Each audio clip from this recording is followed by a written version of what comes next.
Hi, my name's Dan, and this video is one in quite a large series of videos that I'm doing, charting a simulated progress of creating a simple 4-bit CPU, but doing it from first principles and using the fundamental logic gates, and hopefully kind of explaining what's going on along the way. Um, at this point in time, we're fairly advanced through the process. Everything has now got quite specific to the CPU that we're designing, and in a shorter kind of scheme of things, then we're going to be talking for the next few videos about the CPU design, and how it fits together and what it needs to do, etc. Before we actually uh, crack into the simulation of the hardware. There is a roadmap of where we're going with all this in the description down below. There will also be a link to the simulation software called DigitalWorks, but we won't actually see that in action in the over this video and the next few in this short set, which is about the design of the CPU. And everything has now got very specific. So if you got to this video hoping that it'll be a generic video about how to design all sorts of different types of CPU, then I'm sorry. You need to go elsewhere for that. This is all part of a very specific process now. Some of the stuff that I talk about will be, uh, excuse me, will be quite generally applicable, but it is inevitably the case that this is not a theoretical thing of how do you design any purpose CPU for any situation, but it's how are we designing this one for this situation. And I hope um, you're going through the whole set and playing along with me and creating this CPU because it's a lot of fun. But now it's time to step back and think about what we're actually going to want to put in into our CPU. So, if you've been following along, we've created an ALU, which is an arithmetic logic unit, which can do various arithmetic operations, uh, notably addition, subtraction, and yeah, a few other things. Yeah. Um, and but so the question is, what now? We've got something that does maths. How do we make it into something that can run programs? And that's what CPUs do, is that they take a program that's been created by a programmer and they run it, and they make it happen. And in fact, when programs are written in any higher level language, uh, you might have heard of C++, or Python or Java or these, then before they can actually be run on a computer, they have to be translated into codes that the CPU will understand. So this is the kind of the hardware end of that programming process that we're looking at. So how do we make this happen? How do we actually get some hardware that will take something that looks like a program and make something happen and give us some output? And I guess we need to know what language is the program written in. Well, there's a generic term for this, which is machine code, or sometimes it's called opcodes. Um, you might have heard it called assembler, and it's not actually assembler, because assembler is a humanization of the opcodes into text. We'll deal with that in a later video. So CPUs can only deal with binary numbers. So if we're going to give them instructions, those instructions need to be binary numbers. Every CPU that's designed has its own set of opcodes. So I guess there's a caveat there. There may be some CPUs that are designed to use an existing opcode set already. Um, but generally speaking, if you're building a CPU from scratch, then you have to think about what are the opcodes that you want, what you're going to use. And that's specific to your hardware. And your hardware is specific to the needs that you've got. So these things keep changing. So there is no such language as machine code. Every CPU has its own language, so and they're all different. So in the next video after this one, we're going to spend some time designing the opcode language for the CPU that we're building, and then we'll be moving on from there into building the hardware that works on the opcodes. So once we've got this concept of an opcode, how does the CPU actually do this thing called running a program? Um, so a program is a set of opcodes, as we said. They're stored in memory in the order of execution. So this is usually the case. The first one is stored at, well, in our case, we're going to store it at 0000 in our memory bank. And then the next instruction's at 0001.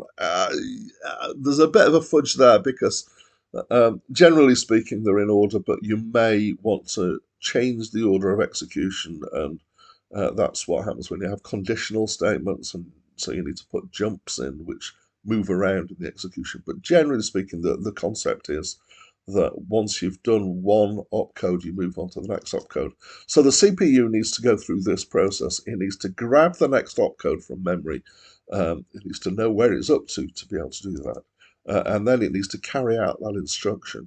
And then go back to one here, which is get the next opcode, and do this as a cycle going over and over. So this cycle is called the fetch execute cycle. So fetch is where you're grabbing the opcode from the memory, and the execute is where you actually do what the opcode says.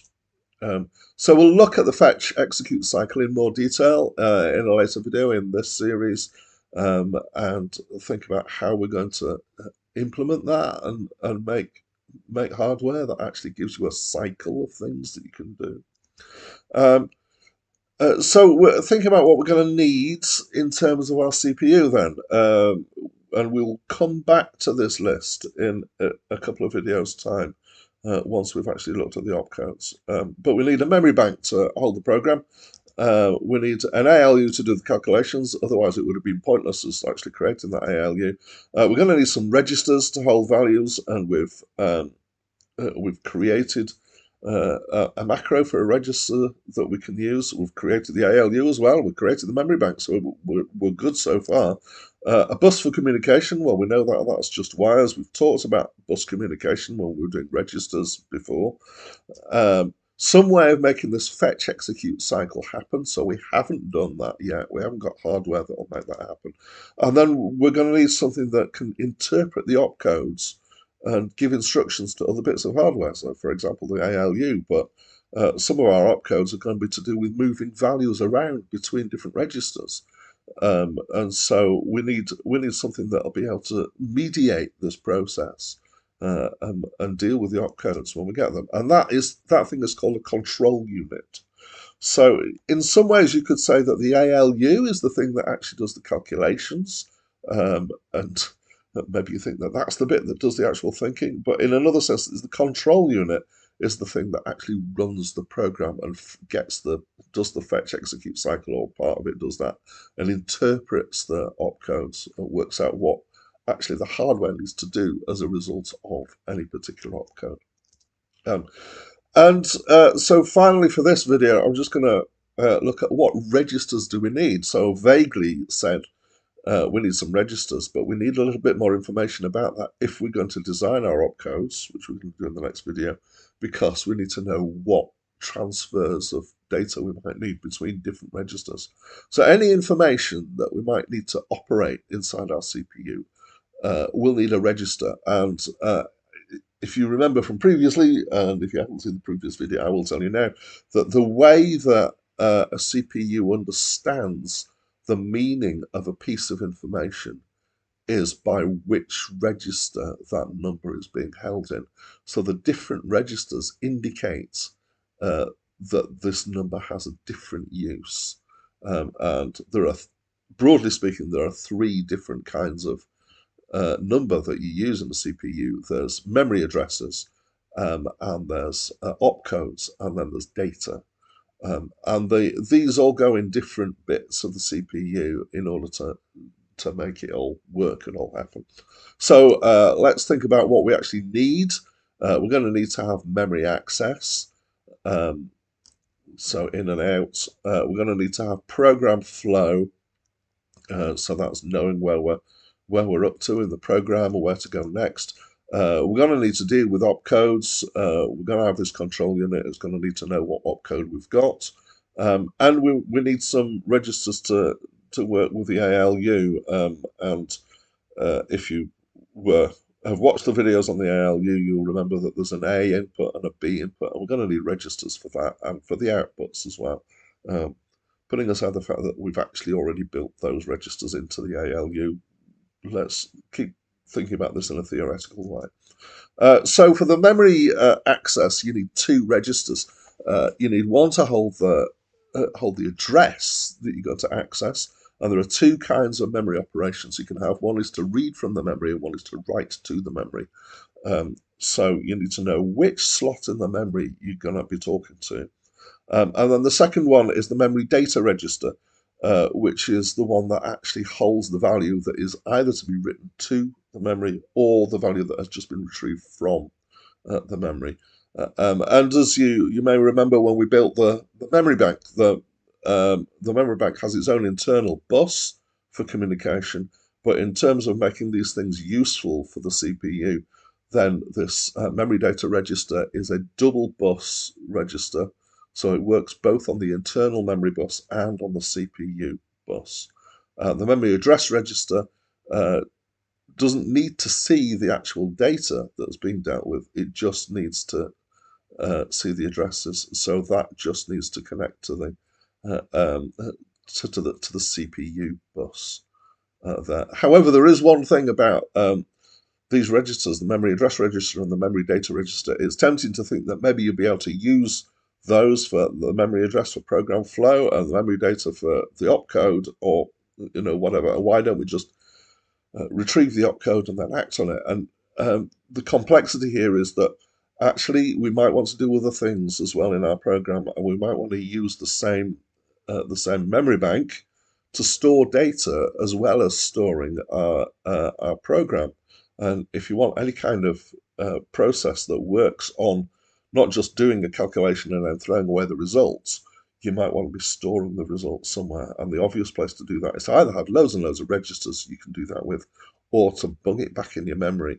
And in order to do that, we're going to need memory addresses and data that are not connected with the program flow directly. And so we're going to need to store the opcodes in the program flow separately. This is all a justification of why we have to have separate registers, as well as the memory address register and the memory data register, because they don't know what this data is being used for. Okay, so having said that, in terms of the program flow, we're also going to need to know where we're up to in the program. We can't just use the MAR, the memory address register, as I've just said, so we need a specific register to tell us where we're up to, and that's called the program counter. And similarly, once we've got the opcode out of the data, out of the memory bank, we want to store that, and we want to keep it separate from the memory data register, so that if there are several phases of what we're doing with the opcode, we can still remember what we're doing. And in fact, we actually need two here, because we want one for the current opcode.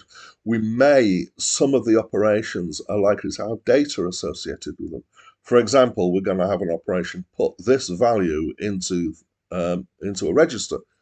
So we need to know what that value is. So opcodes can have data associated with them. So we're going to need yet another register to store that. And then finally, we need stuff for interfacing with the ALU. The ALU has an A input and a B input. So we're going to need those. We're also going to need the ALUX, which is the output, and the ALU flags, which is the status output from the ALU. If you don't know what those things are, go watch the videos on making the ALU, the arithmetic logic unit. And again, we want to keep these separate from the other registers, because they're going to be specifically wired into the ALU. And also then A and B act as kind of slightly more general purpose registers in order to move data around as well if we need to. So they're specific registers for the inputs for the ALU. We could have more than this, and a lot of CPUs have quite a large list of registers built in. There are practical reasons why we're not going to do that. we're just going to stick with the ones that we've got. And mostly that's down to the fact that we're operating in 4 bits. Um, so partly we want to keep the complexity down, but also our opportunities for different opcodes are very limited. We can only have a total of 16 opcodes, and we need to include in that all the ways in which we might want to transfer data between different between the different registers, and our opcodes for the arithmetic functions, and some for program flow as well. So if we can keep our registers to an absolute minimum, then that is going to help us in terms of defining that. So that's a kind of quick overview of where we're going in terms of this short series of videos. In the next video, I'm going to drill down specifically into these opcodes, and we're actually going to define the set of opcodes that our CPU is going to use. When I say we, I mean me, and when I say design, I mean tell you what I've already previously decided. But hey, you know what I'm talking about. So that's it from me.